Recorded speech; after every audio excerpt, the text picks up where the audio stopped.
Les nouveaux récits, en fait, on se parle de quoi, Laurence? Bonne question, Jamy. Bonjour à toutes et à tous. Merci beaucoup d'être aussi nombreux et nombreuses. Moi, je suis très touchée de vous voir toutes et tous là. En réfléchissant, oui, je te remercie, Marjorie. En pensant à cette intervention, j'ai fait un truc que je fais habituellement pas trop. J'ai écrit ce que je vais vous raconter maintenant. Alors, c'est pas un récit, mais c'est un peu une forme de récit. Puis, quand j'ai découvert qu'on était ici en Lamartine, je disais à l'instant, c'est chouette cet endroit, c'est un peu un cocon, c'est un peu un amphi de papa ici. Et je trouve que vraiment cette petite habillage bois, tout ça, ça nous met bien. Tu parlais de cette petite odeur un peu surannée là, voilà. Et donc je me dis, on est jeudi début d'après-midi, je sais pas exactement dans quel état vous êtes.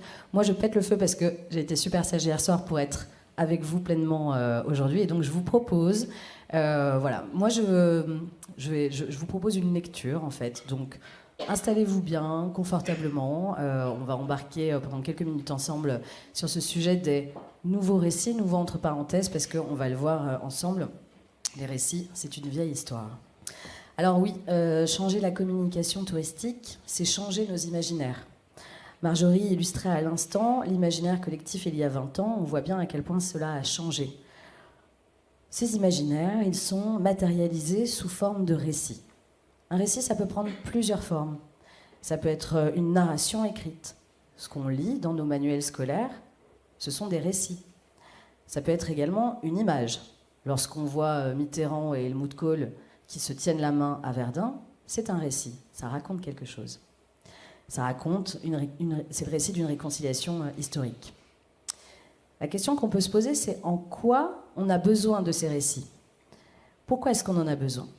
Donc je vous le disais, le récit c'est une vieille histoire. C'est une très vieille histoire qui remonte finalement au premier mammouth à poil laineux qu'on a découvert sur les parois de la grotte Chauvet et qui aurait été peint il y a à peu près 36 000 années. Ces peintures rupestres, ce sont des récits. Ils remplissent d'abord des fonctions. En fait, en priorité, ils remplissent une fonction qui est celle de la survie. Elles permettent de transmettre des enseignements de chasse, par exemple, l'apprentissage de la chasse. Elles mettent en garde également les générations à venir face aux dangers, aux écueils qui les guettent. Et ces récits, ce sont aussi ce qui permet, comme le dit Yuval Noah Harari, je vous conseille vraiment la lecture de Sapiens ou son TEDx en 15 minutes, qui est très bien aussi. Dans son ouvrage Sapiens, il explique que les récits, c'est une manière de mettre en place une coopération entre les individus. Et c'est ce qui fait qu'on est en haut de la chaîne alimentaire. Donc on voit en quoi il s'agit vraiment de quelque chose de central. Coopérer, c'est opérer la survie de notre espèce. Et puis, les récits, c'est le propre de l'homme. Roland Barthes nous dit qu'il n'existe pas d'humanité sans récit. Romain Gary aussi nous dit qu'il n'y a pas de peuple sans imaginaire. Le langage, la langue orale, c'est ce qui nous a aussi permis d'aller plus loin dans ces narrations. Et puis c'est ce qui nous a permis de tenter de circonscrire dans ce monde des choses qui nous dépassent. Et donc là, il faudrait que je passe à la slide suivante, c'est ce qui se passe, c'est très bien. Alors qu'est-ce qui nous dépasse dans ce monde? Qu'est-ce qui nous effraie finalement depuis la nuit des temps? C'est la nuit, la maladie, la mort. Ce sont ces forces de la nature que nous, on ne maîtrise absolument pas, qu'on ne fait que subir. Et on va inventer des mythes pour tenter de les apprivoiser, de les circonscrire, de les faire un peu plus nôtres, déjà pour les rendre un peu plus entendables, supportables, pour moins les subir. Et puis ce récit va devenir une espèce de médiation pacificatrice. Ça fait un peu compliqué comme terme, mais pas du tout en fait. L'idée, c'est de faire un peu la paix avec ces forces de la nature qui nous dépassent, qui nous effraient, et nos fragiles conditions humaines. Alors, autour de ces mythes qui ont fondé nos sociétés, en fait, c'est ce qui nous permet de faire communauté. On peut inventer ce nous dans lequel on se retrouve, dans lequel nous nous retrouvons. Ce nous, il est forgé sur un socle de valeurs communes. Elles sont illustrées, exemplifiées par des récits. Et là, je parle de la Bible, du Coran, de la Torah. Je parle aussi de Carcajou, qui est un des dieux animistes des Inuits du Québec. Je parle de Fénois à Tahiti, ou je parle de Gaïa, encore dans la mythologie grecque. Ces récits, ils s'appuient sur les analogies, sur les métaphores, pour finalement modéliser un système de pensée et de valeurs autour desquels on est capable de se retrouver, autour desquels on est capable de faire société. Alors, si je reviens un peu plus près de nous et un peu plus dans un moment un peu plus contemporain, je peux prendre un autre exemple dans nos sociétés actuelles et vous dire que des narrations, en fait, on en croise tous les jours. C'est ce qu'on fait à la machine à café, c'est ce qu'on a fait ce midi en se croisant et en se racontant des histoires. Et c'est bien des histoires qu'on se raconte dans les couloirs du Palais Beaumont. Ces récits, ils ont un début.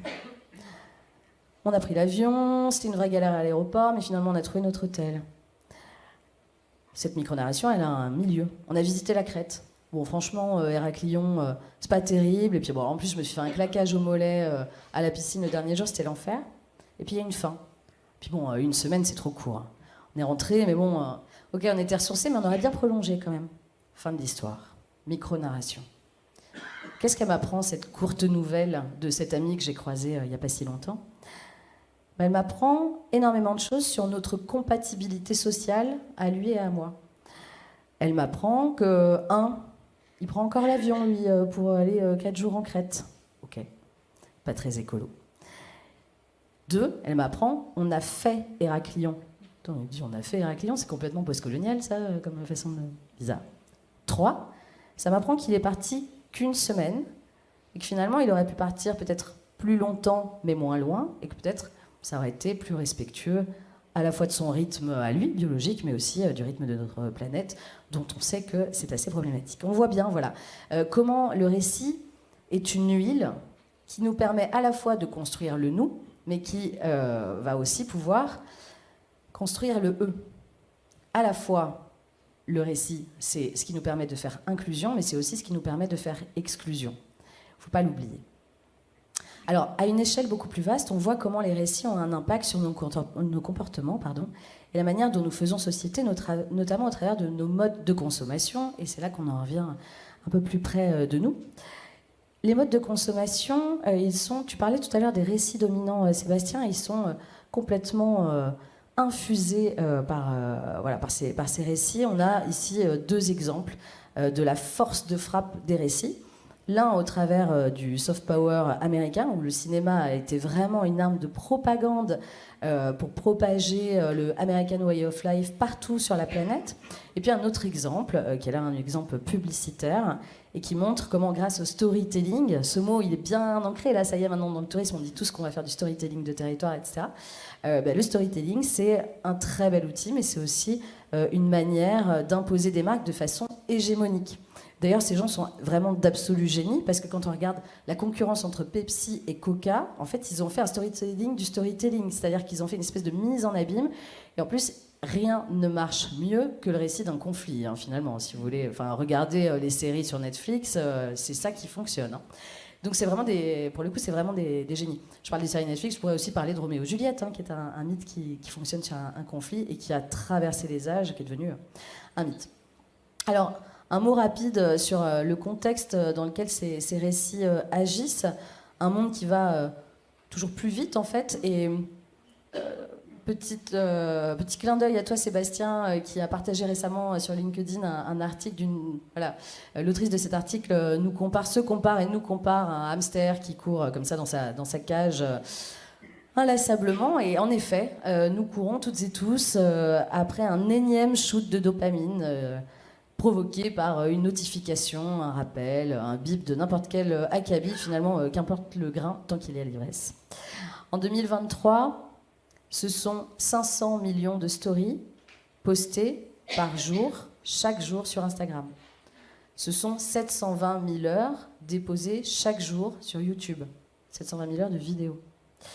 Donc, le visuel que vous voyez là, c'est une série qui existe depuis un petit moment, qui a été produite par Arte TV, que je vous conseille absolument, qui s'appelle Dopamine.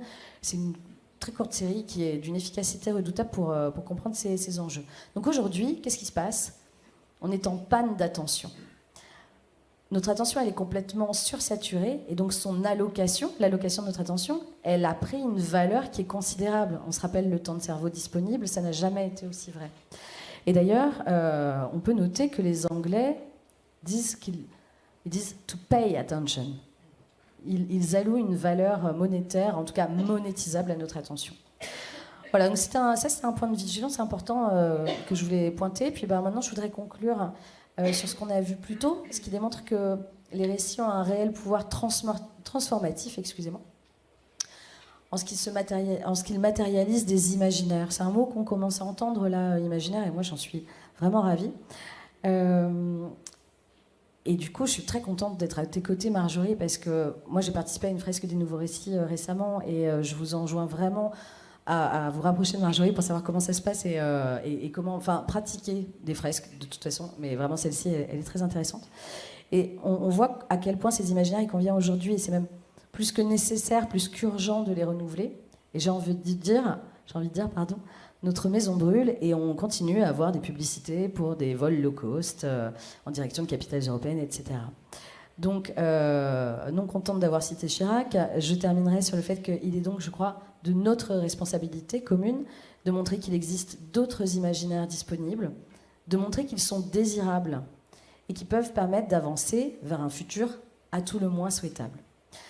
Alors voilà, on se propose aujourd'hui d'essayer d'avancer ensemble pour créer un nouveau nous qui serait dépositaire de ce récit collectif pour un futur souhaitable, soutenable en tout cas, mais vraiment demain. Enfin, il faut vraiment qu'on y aille. Hein. Ce matin, peut-être que certaines d'entre vous étaient avec nous, on était en 2034. Là, il nous semble qu'on est sur des enjeux qui pèsent tout de suite maintenant. Voilà, donc on se propose de devenir ensemble les acteurs de ce changement. Merci.